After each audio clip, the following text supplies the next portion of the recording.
Good evening, everybody. My administration has been closely monitoring the situation in Egypt, and I know that we will be learning more tomorrow when day breaks.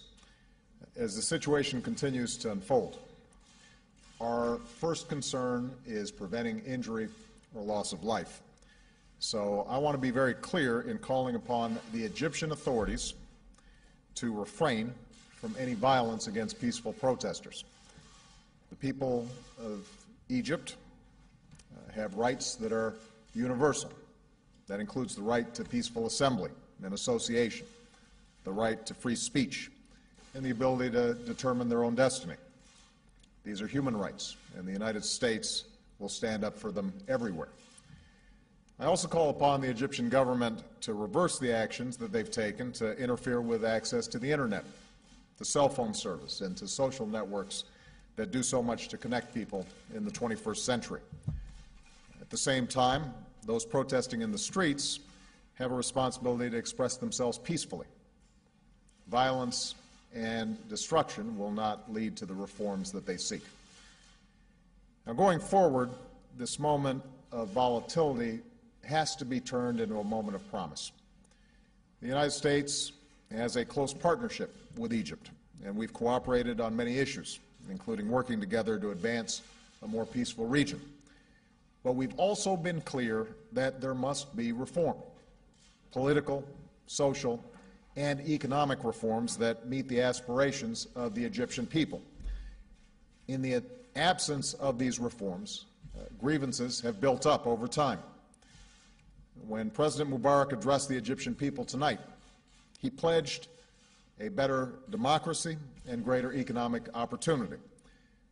I just spoke to him after his speech, and I told him he has a responsibility to give meaning to those words, to take concrete steps and actions that deliver on that promise.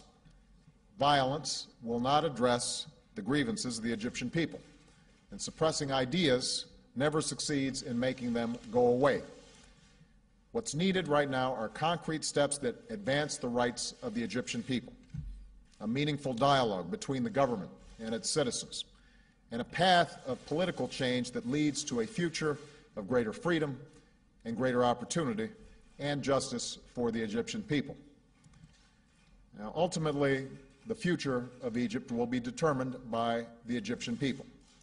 And I believe that the Egyptian people want the same things that we all want: a better life for ourselves and our children, and a government that is fair and just and responsive. Put simply, the Egyptian people want a future that befits the heirs to a great and ancient civilization. The United States always will be a partner in pursuit of that future, and we are committed to working with the Egyptian government and the Egyptian people, all quarters, to achieve it.